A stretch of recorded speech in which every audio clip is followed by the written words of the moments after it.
নমস্কার বন্ধুরা, ঘরকন্যা আপনাদের সবাইকে স্বাগত। আশা করি সবাই খুব খুব ভালো আছেন। চলে এসছি আমি আবার নতুন আরেকটি ব্লগ নিয়ে। আজ বুধবার আর এখন সকাল 6:45 মতো বাজে। আমরা কিন্তু একদম স্নান টান সেরে রেডি হয়ে গেছি। আমরা যাচ্ছি জগন্নাথ দেবের মন্দিরে পুজো দিতে। তো যেহেতু ফোনটা অ্যালাউ না, ফোনটা নিয়ে যেতে পারছি না, তাই এখান থেকে আপনাদেরকে জানাচ্ছি যে আজকে আমরা পুজো দিতে যাচ্ছি। আর সারাদিন তো আছে, অনেক আনন্দ, অনেক ঘোরাঘুরি তো হবেই, সেগুলো সবই আপনাদের সাথে শেয়ার করব। তো বিকেলে আরও মন্দিরের যে ধ্বজ তোলার জন্য যে 4টার সময় পতাকা তোলা হয় একদম, সেই সবগুলো দেখতেও যাব। তো চেষ্টা করবো তখন আপনাদেরকে সঙ্গে করে নিয়ে যাওয়ার। এখন ঠিক ফোন অ্যালাউ না হয় আমি নিয়ে যেতে পারছি না।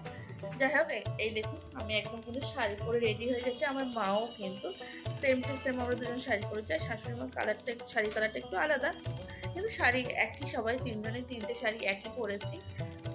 চলুন তাহলে সঙ্গে থাকুন, দেখতে থাকুন আমার ঘরকন্যা। A few moments later.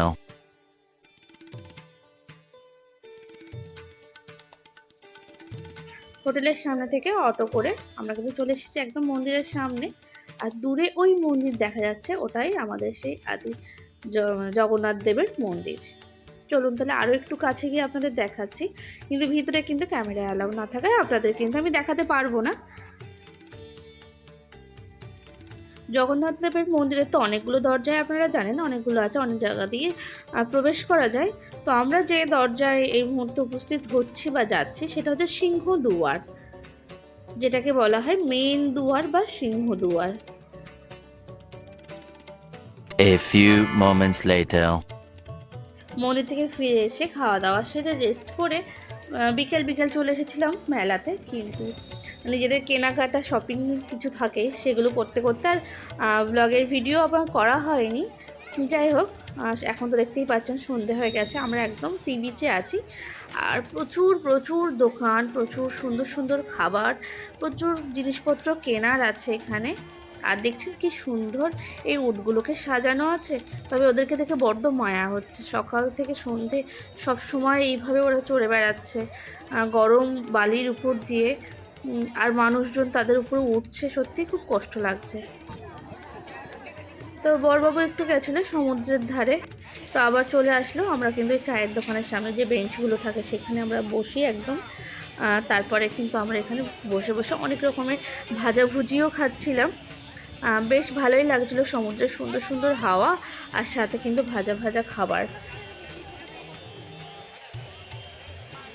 অসম্ভব লোকের ভিড়। তবে এবার উচ্চ মাধ্যমিক শুরু হওয়াতে হয়তো কলকাতা থেকে কিছু মানুষ কম এসছে। আর এখানে এসে প্রচুর প্রচুর বাঙালিদের সাথে দেখা হচ্ছে, কথা হচ্ছে। প্রচুর বাঙালি আমাদের আশেপাশ থেকে শুরু করে, আমাদের এলাকা দত্তপুকুর থেকেও শুরু করে প্রচুর জায়গায় মানুষ কিন্তু এখানে আসছে। তো তারপরে আমরা কিন্তু চলে এসেছি একটা মাছের দোকান। আমরা মাছের চপ খাবো, মাছ ভাজা খাবো। তো তার জন্য দেখছেন কত রকমের বিভিন্ন কালারের কাঁকড়া, দেখে কিন্তু আমার বেশ ভালো, মানে ভয় লাগছে। কাঁকড়া খেতে খুবই ভালোবাসি আমি, আর প্রচুর কাঁকড়া খেয়েওছি। আর কিন্তু এই কাঁকড়াগুলো দেখে আমার একটু বেশ ভয় লাগছে। তো আমরা এখানে অর্ডার করেছিলাম 2টো পমফ্রেট আর 6টা ভোলা মাছ। তো সেগুলোই আমাদের A ভাজা few হচ্ছে। moments later. তো সন্ধ্যা থেকে প্রচুর প্রচুর খাবার দাবার খেয়েছি, একদম ভরপেট। আইসক্রিম থেকে শুরু করে, লঙ্কার চপ থেকে, পটেটো ফ্রাই থেকে শুরু করে, মাছ ভাজা থেকে শুরু করে প্রচুর খেয়েছি। তো এখন আমরা একটা সুন্দর উপরের দিকে স্ল্যাব করা আছে, সেখানে আমরা বসে আছি, সমুদ্রের সুন্দর হাওয়া আর উপর থেকেই মার্কেটটাকে দেখছি। আর যেহেতু বিকেলবেলা থেকেই আছি, প্রচুর প্রচুর শপিংও করেছি। আর উপর থেকে দেখতে কি ভালো লাগছে দেখুন, প্রচুর মানুষের সমাগম। আর এই ছাতা ছাতা মতো টানানো পুরো মার্কেটটা অপূর্ব সুন্দর লাগছে। তো পুরী ভ্রমণে আসছিল আমাদের দ্বিতীয় দিন সকালবেলা জগন্নাথ দর্শন থেকে শুরু করে অনেক এখানে সাধারণ স্পটগুলোতে ঘোরা থেকে শুরু করে অনেক কিছুই করা হয়ে গেছে। খুব আনন্দও করেছি, যেটুকু সম্ভব আপনাদের সাথে শেয়ার করলাম। তবে আমার ব্লগগুলো আপনাদের কেমন লাগছে অবশ্যই আমাকে কমেন্ট করে জানাবেন।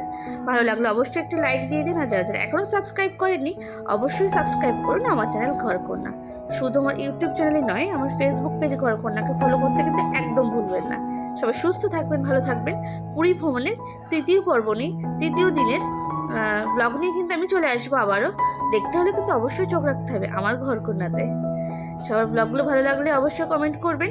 চলুন তাহলে টাটা, দেখা হবে আবারও নতুন আরেকটি ব্লগে। সবাইকে শুভরাত্রি।